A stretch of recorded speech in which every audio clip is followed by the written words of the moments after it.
Hello everybody, welcome back to Garden Obsessed. My name is Carla. Today we're making dandelion jelly. I was up at a friend's house, she was making a batch.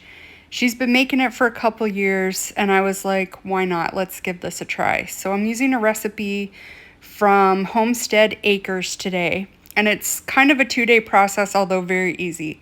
So on day 1, you want to pick your blossoms, minimum of 2 cups of the flower petals.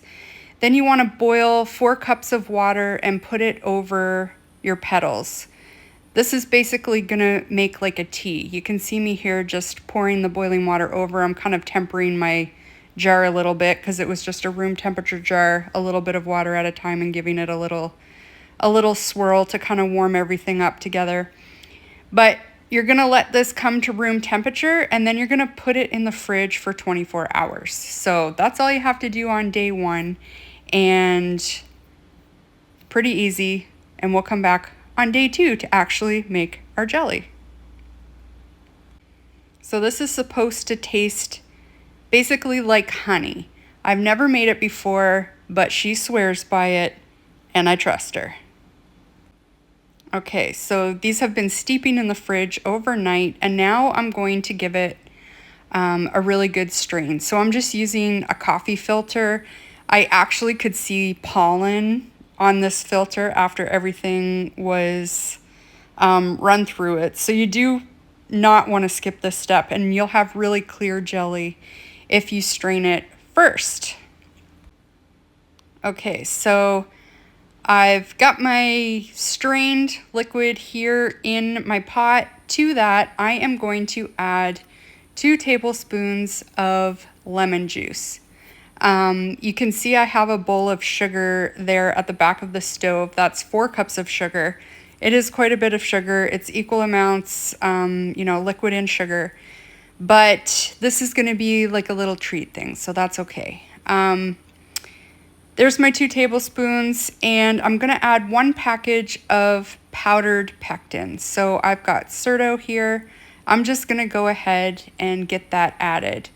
Once I get those things stirred together, we are going to bring this to a boil before we add our sugar.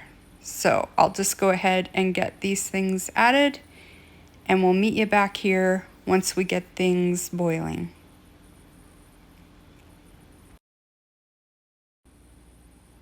Okay, we're boiling here. I just wanted to make sure everything is nice and dissolved before I go ahead and add my sugar. So I'm going to add that now and make sure that it is well incorporated and dissolves. And as soon as this comes back to a boil, we are going to boil it for 1 to 2 minutes. So my timer has gone off. I'm going to turn the heat off. We've been boiling for 2 minutes, and it's time to get our jelly jarred up. Honestly, this is one of the easiest recipes that I have ever made canning project-wise. It's easier than jam. It's easier than regular jelly. Like, you don't have to strain juice or anything like that other than run it through the coffee filter. It was super simple. And I haven't given it a taste yet, but if it tastes anything even remotely close to honey, this will definitely be on the regular rotation. It didn't take very long to pick the flowers and remove the petals. Super easy process. But I'm just getting my jars filled here. Most jams and jellies are up to the 1/4 inch mark, and that's where I'm filling these to. And then we will get them in the canner. So for a canner today, what I am using is just a large stock pot. I didn't feel like getting my giant water bath canner down and, filled with all that water and heated up for just these 6 little jars. These are going to fit perfectly in this pot. I do have a little silicone trivet that you can kind of see floating around there. It's a white circle trivet. And that will protect the jars from the very bottom of the pot. You don't want to put your glass jars directly on the bottom. Just like in a canner where you would use a rack. This is, my makeshift rack. If you don't have one of those, you can also use I've used like a washcloth in the bottom of the pots before. And as long as you can get 1 inch of water above your jars, you're perfectly fine to use any pot that you want to. Today, this was just the easier option and it worked out really well. So I'm gonna finish getting these jars filled.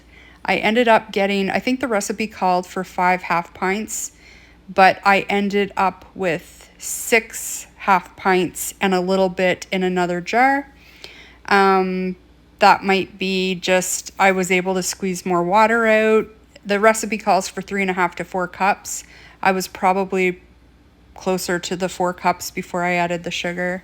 And that's what I ended up with. So we'll meet you back here and get these into the canner.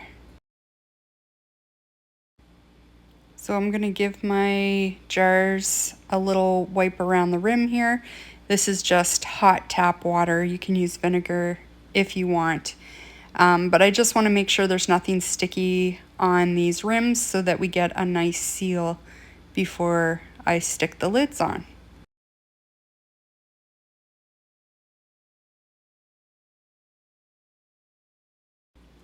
So now we're gonna get some lids and rings on here. Remember when you put the rings on, not to over tighten them, just fingertip tight, that's all you need. And sometimes the hot jar is a good reminder to not hold on to the jar too long and get it too tight. If you have trouble with that, it can be kind of tricky when you're first starting and trying to figure out what fingertip tight actually means. Okay, it's time to get these going in the canner here. So I'm just going to get them situated. It was kind of a tight fit to get all 6 jars in just because I have kind of a bulky jar lifter. If you have one of the other type, you'll probably have a lot easier time. But yeah, we're just gonna get these in here, and for my elevation, these are gonna go in for 10 minutes. So my timer doesn't actually start until the water comes back up to a boil. Putting these jars in is gonna cool the water off a little bit, so it's gonna take a couple minutes for a rolling boil to come back. Once that happens, I'll set my timer for 10 minutes and we'll be rocking and rolling.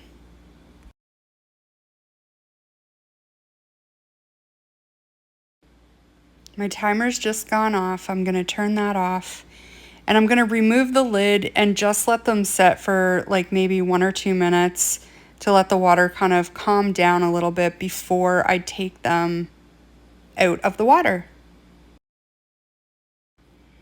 This is my absolute favorite part of canning. You're taking the jars out of the water, your job is done, and you start to hear those beautiful pings. These started almost right away when I started pulling them out. You can see that half jar over there. I just put a plastic lid on it and I'll stick it in the fridge as soon as it's cooled enough. But these are like little jars of sunshine and I cannot wait to try them and have them on some toast or something.